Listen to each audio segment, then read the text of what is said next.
Carlson. Tucker, what do you think Hunter's like? Do you have any idea what he's like?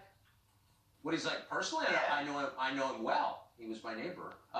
He's a really nice guy. I've always liked him. He's a really troubled guy who had a great family, and then it blew up. He left, and now he's lost and hunted, and like all political refugees, he's wound up in the Hollywood Hills.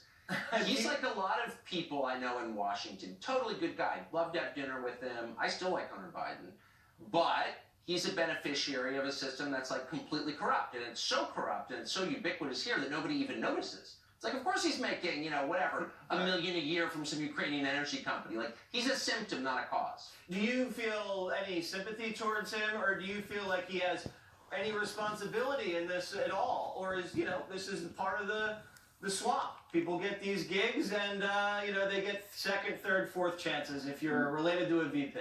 I feel deep sympathy for him, only because I could name off the top of my head 25 other people who are abusing our system more successfully. I just saw a bunch of them at lunch today. This is what we were talking that's about. What this city is. It's a place. They're all in his case, afraid they're going to get busted in order to make a pretty decline. So, yeah, I mean, I'm sympathetic because, like, if his dad wasn't running for president, we wouldn't have heard of all of this.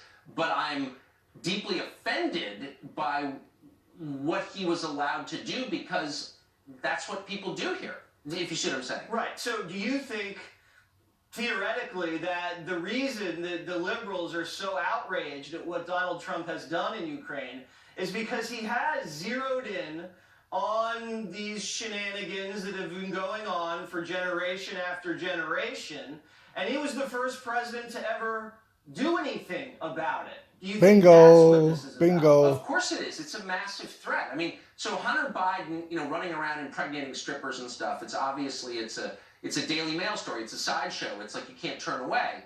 Madeleine Albright, who was the Secretary of State, a completely mediocre person who's never had an original thought, not very smart, is Secretary of State, full-blown affirmative action hired by Bill Clinton, true, and then leaves and basically, through her connections with our chief rival/enemy China, becomes rich with the Albright Group. That's totally cool. Nobody says word one about it. Selling out our country to the Chinese to get rich is totally fine.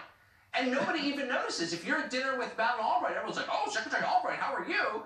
And nobody even acknowledges this is a person who has sold out our country in order to get rich. It's if you see what I'm saying. So it's very frustrating to watch this. Yeah, maybe it's because there's no sensationalism with strippers and crack cocaine. Exactly. That's why it's not getting the highlight. So I want to turn to Bernie Sanders, and I just want to